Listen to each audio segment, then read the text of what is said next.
Hi students, so learning the Gauss law in detail, now let us get the ideas about on Gauss law, what type of problems are asked. Based on that, I have made here few examples and I am going to explain to you.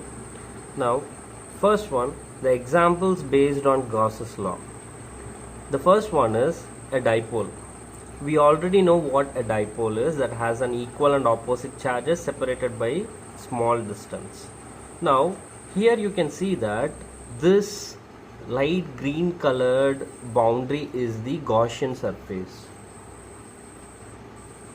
So we already know what is a Gaussian surface. It is an imaginary surface that is constructed around the charge to apply the Gauss law. Since this Gaussian surface is having the dipole enclosed within it, the net charge is what? That is plus q, plus of minus q will result enclosed charge equal to 0. Then the electric flux according to Gauss law is q by epsilon naught. So q is 0, therefore flux turns out to be 0. So in this case it gives you 0 flux.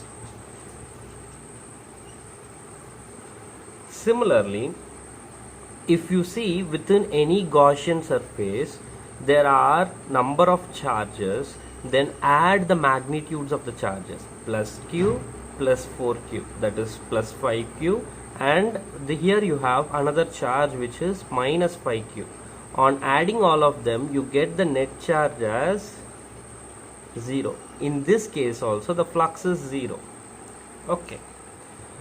And I have the third model of question which is very significant and had appeared in CBSE examinations and many other competitive examinations many times, and it gives you a broad idea on the concept of Gauss law. Here you have taken a charge q and you are placing it inside a cube at its center, such that the cube acts as a Gaussian surface. Then the nature of questions asked is, what is the total flux? Well, here cube is a closed surface. Whatever the shape of the surface, until and unless a charge is enclosed within that surface, applying Gauss law, your answer is simply q by epsilon naught. Well, this is simple, but you cannot expect this directly.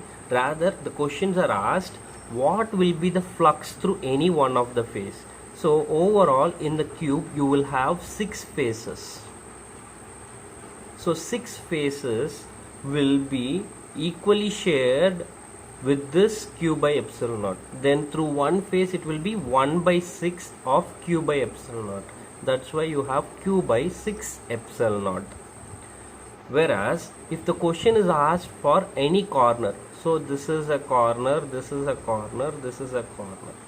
So corner or a vertex. So there are overall 8 vertices or corners for a cube. Then 8 corners will equally share q by epsilon naught. So the answer is q by 8 epsilon naught. And the final model of question in this is through any one of the edge.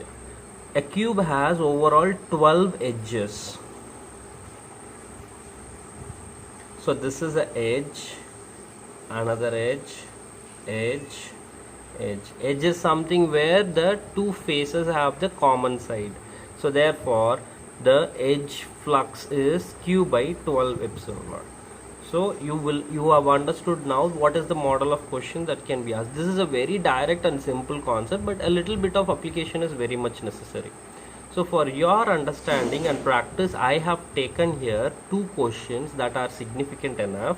So please take these questions as assignment and solve it and send it to me. Okay, and they both are from CBSE pattern. Thank you.